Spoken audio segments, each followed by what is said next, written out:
জানিয়ে দিব হাতে থাকা সর্বশেষ আপডেট বাংলা সংবাদ। প্রথমেই সংবাদ শিরোনাম। নির্বাচন নিয়ে সরকারের সঙ্গে বসবে বিএনপি, নির্বাচন কেন্দ্রিক সব সংস্কার এক অধ্যাদেশে করা সম্ভব। এরপর জানিয়ে দিব ডক্টর ইউনূস ম্যাজিক দেখাচ্ছেন, তাকে সাহায্য করা দরকার বলেছেন মান্না। এদিকে সিরাজগঞ্জে কারামুক্ত সাবেক এমপি ডক্টর আজিজকে মারধর। আরো জানিয়ে দিব যুবককে পিটিয়ে হত্যা করল বিএসএফ। সর্বশেষ জানিয়ে দিব প্রতিবাদ মিছিল থেকে যারা লুটপাট করেছে তারা মানবতার কলঙ্ক বলেছেন দুদু। এতক্ষণ শুনছিলেন সংবাদ শিরোনাম, এবারে বিস্তারিত। নির্বাচন নিয়ে সরকারের সঙ্গে বসবে বিএনপি, নির্বাচন কেন্দ্রিক সব সংস্কার এক অধ্যাদেশে করা সম্ভব। জাতীয় নির্বাচন নিয়ে অন্তর্বর্তীকালীন সরকারের তরফ থেকে যেসব বক্তব্য আসছে তাতে পরিষ্কার কোনো বার্তা নেই বলে মনে করছে বিএনপি, বরং দেশে নির্বাচন নিয়ে এক ধরনের ধোঁয়াশা তৈরি হচ্ছে জনমনে। এ অবস্থায় সরকারের ভাবনা জানতে এবং নিজেদের অবস্থান জানাতে প্রধান উপদেষ্টা ডক্টর মোহাম্মদ ইউনূসের সঙ্গে দেখা করার সিদ্ধান্ত নিয়েছে দলটি। গত সোমবার রাতে রাজধানীর গুলশানে বিএনপি চেয়ারপারসনের রাজনৈতিক কার্যালয়ে দলের স্থায়ী কমিটির বৈঠকে এ সিদ্ধান্ত হয়। বিএনপির স্থায়ী কমিটির সদস্য সালাউদ্দিন আহমেদ সমকালকে জানান, প্রধান উপদেষ্টার সঙ্গে সাক্ষাতের জন্য গতকাল মঙ্গলবার সময় চাওয়া হয়েছে। বিএনপি মনে করছে নির্বাচন কেন্দ্রিক যত সংস্কার প্রয়োজন সেগুলো সরকার এক অধ্যাদেশের মাধ্যমে করতে পারে। বাকি সংস্কার রাজনৈতিক ঐকমত্যের ভিত্তিতে পরবর্তী নির্বাচিত সংসদে করা যাবে। বৈঠক সূত্রে জানা গেছে, প্রধান উপদেষ্টার সঙ্গে সাক্ষাতের পর নির্বাচনী রোডম্যাপ ইস্যুতে দলের পরবর্তী করণীয় নির্ধারণ করবে বিএনপি। এক্ষেত্রে তারা দু একটি কর্মসূচি দেওয়ার কথাও চিন্তা করেছে। স্থায়ী কমিটি পরিবর্তিত পরিস্থিতিতে 14 এপ্রিল পহেলা বৈশাখ বড় পরিসরে উদযাপনের সিদ্ধান্ত নিয়েছে। ঢাকা সহ মহানগর ও জেলা পর্যায়ে বর্ণাঢ্য আয়োজনে দেশীয় সংস্কৃতি তুলে ধরা হবে। বৈঠকে ফিলিস্তিনি জনগণের ওপর ইসরায়েলের বর্বরতা ও গণহত্যার তীব্র নিন্দা জানানো হয়। ডক্টর ইউনূস ম্যাজিক দেখাচ্ছেন, তাকে সাহায্য করা দরকার বলেছেন মান্না। নাগরিক ঐক্যের সভাপতি মাহমুদুর রহমান মান্না বলেছেন, অন্তর্বর্তীকালীন সরকারের প্রধান উপদেষ্টা অধ্যাপক মোহাম্মদ ইউনূস একের পর এক ম্যাজিক দেখাচ্ছেন। খুবই নির্মোহভাবে কাজ করেছেন তিনি। জনশক্তি সভার আয়োজনে রাষ্ট্রীয় মূলনীতি পর্যালোচনা শীর্ষক আলোচনা সভায় প্রধান অতিথির বক্তব্যে এসব কথা বলেন মান্না। মঙ্গলবার জাতীয় প্রেস ক্লাবের তোফাজ্জল হোসেন মানিক মিয়া হলে এ সভা হয়। মাহমুদুর রহমান মান্না বলেন, ডক্টর মোহাম্মদ ইউনূস তার সব কাজেই ম্যাজিক দেখাচ্ছেন। তা না হলে রোজার মধ্যে দ্রব্যমূল্য বাড়ার পরিবর্তে কমে কিভাবে? ঈদ যাত্রা এত সুন্দর হয় কিভাবে? রোজার মধ্যে বিদ্যুৎ এত সুন্দর ব্যবস্থাপনা হয় কিভাবে? এজন্য বলি ডক্টর ইউনূসকে আমাদের সবার সহযোগিতা করা দরকার। তিনি বলেন, মানুষ এরই মধ্যে বুঝেছে প্রধান উপদেষ্টার মধ্যে ক্ষমতার কোনো লোভ নেই, তিনি দেশের জন্য কাজ করতে চান।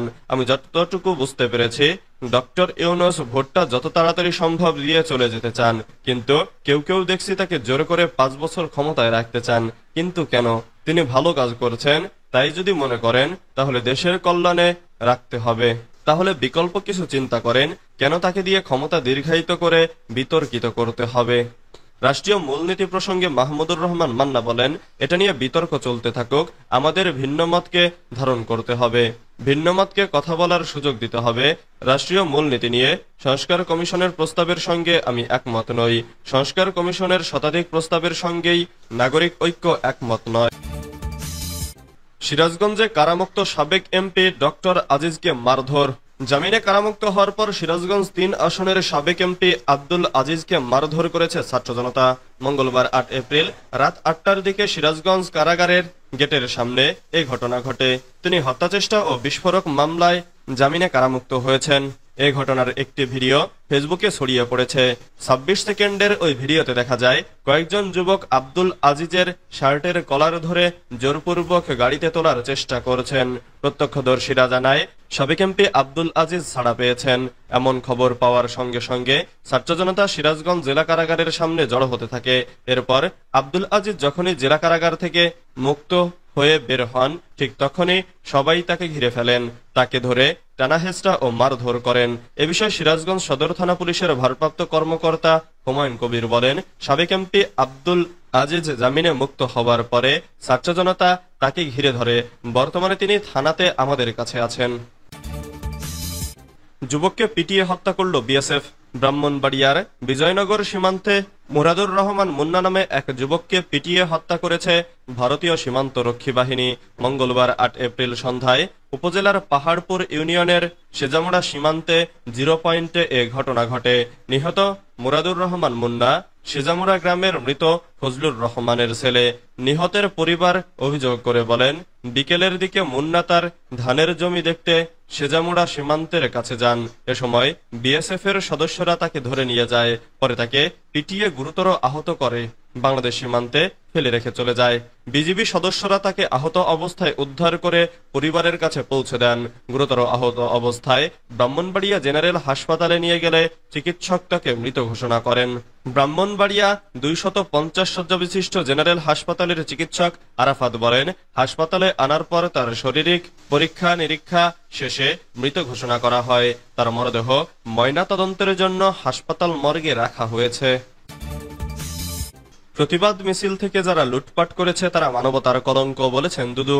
বিএনপির ভাইস চেয়ারম্যান শামসুজ্জামান দুদু বলেছেন, সোমবার সারা বিশ্ব ইসরায়েলের প্রতি ঘৃণা প্রকাশ করেছে। মানবতার বিরুদ্ধে বাংলাদেশও ঘৃণা প্রকাশ করেছে। আমাদের দেশের বিক্ষোভ ও প্রতিবাদ মিছিলের মধ্যে কিছু দুষ্কৃতিকারী কিছু ব্যবসা প্রতিষ্ঠানে আক্রমণ ও লুটপাট করেছে। এটা ঘৃণার ব্যাপার, সমর্থনযোগ্য নয়। মঙ্গলবার ৮ এপ্রিল জাতীয় প্রেসক্লাবের সামনে ফিলিস্তিনের গাজায় ইসরায়েলের বর্বরোচিত গণহত্যার প্রতিবাদে নাগরিক সমাবেশে তিনি এসব কথা বলেন। সমাবেশের আয়োজন করে দেশ বাঁচাও মানুষ বাঁচাও আন্দোলন। প্রধান অতিথির বক্তব্যে শামসুজ্জামান দুদু বলেন, জাতিগতভাবে আমাদের যে গৌরব, আমাদের অহংকার করার মতো যে মুক্তিযুদ্ধ, মানবতার সপক্ষে যে প্রতিবাদ, সেটাকে তারা কলঙ্কিত করেছে।